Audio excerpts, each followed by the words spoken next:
It's always interesting when things happen in my neck of the woods, but today or yesterday, Honda, the car manufacturer that has a plant in Swindon that employs something like 3,500 people, announced that in 2021 they were going to close shop and go to Japan.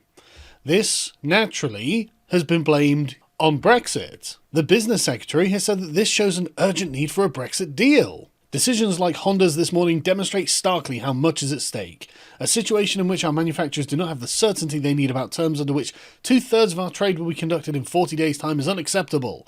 It needs to be brought to conclusion without further delay. We will go on making sure that the argument that manufacturers put for a deal to be concluded swiftly is something that is heard loud and clear. Okay, yeah, great. Do a deal at all costs, regardless of how bad the deal is. That's what you're suggesting, isn't it? But you know what? It's probably those fucking dickheads in Swindon who voted for Brexit. Swindon was a 54% leave area. So you know what? This is what you get, Swindonites, isn't it? This is what you get. You deserve this. You voted for this. And so given this kind of media coverage, one might be forgiven if you were a worker at Honda for being angry at Brexit for the closure of the Honda plant and the loss of your job.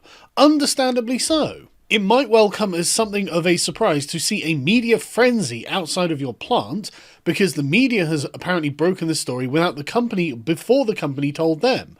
So that could be quite annoying, couldn't it? You could be like, well, hang on a second, Brexit's just killed my job and I had to find out from the media. I'm quite angry at this point. But the thing is, Honda have explicitly said that this is not because of Brexit. My local Conservative, Justin Tomlinson, went to Honda and confirmed the news, but insisted it was because of global trends.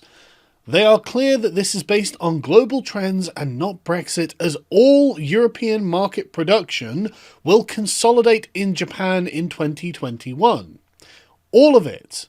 Europe's Honda production going to Japan, leaving Europe. But why is that? What on earth is going on? Why is Honda doing this? Do they just hate us?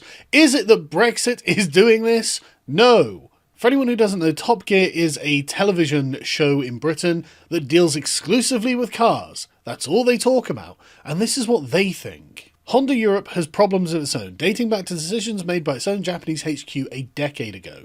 In 2009, when the global financial crisis hit, Honda took a global view. Money was very tight, and it decided to invest that money only where there was a chance of fast return. Predictions were that the US and Pacific economies would recover faster than Europe. So Honda staunched investment in cars for Europe, figuring they wouldn't get a quick return if they spent here. The result was a range that became dated and gappy, models such as the new generation of Jazz and whatever. The dealers lost momentum, the customers lost interest. I don't know anything about cars, so to find out about cars, I have to find out from someone else. So when, a few years ago, Honda presented its new range to Europe and not enough people noticed, the world had moved on. And now Honda is saying that Swindon is suffering because the world is moving towards electric cars. This is something that The Guardian have written about before, but wrote most recently, as far as I could find, on the 7th of January, like 2 weeks before this announcement. Diesel decline and Brexit uncertainty. Not the fact of Brexit, the uncertainty the Conservatives are creating around it by desperately trying to get a deal the EU doesn't want. But mostly, diesel decline and lack of customer interest is behind this, and that's what Honda are saying themselves. Why is diesel declining? It's because we're too good for it, that's why. Sales of diesel cars in particular have plummeted on the back of air quality concerns and taxation charges, despite the industry protesting that we've actually fixed the problem. I don't know, and I don't care. I'm perfectly happy for us all to move to electric. I think that electric cars are probably the way forward. Nuclear power stations, electric cars, bring on the future. That's what I say. But after 21 consecutive months of decline, manufacturers are selling 38% fewer diesel cars than at the peak. They make up less than 32% of the market, having been virtually at parity with petrol 2 years ago. Sales of petrol have only increased by 8%.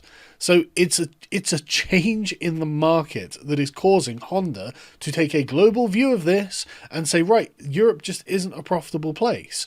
All of Europe isn't profitable for Honda.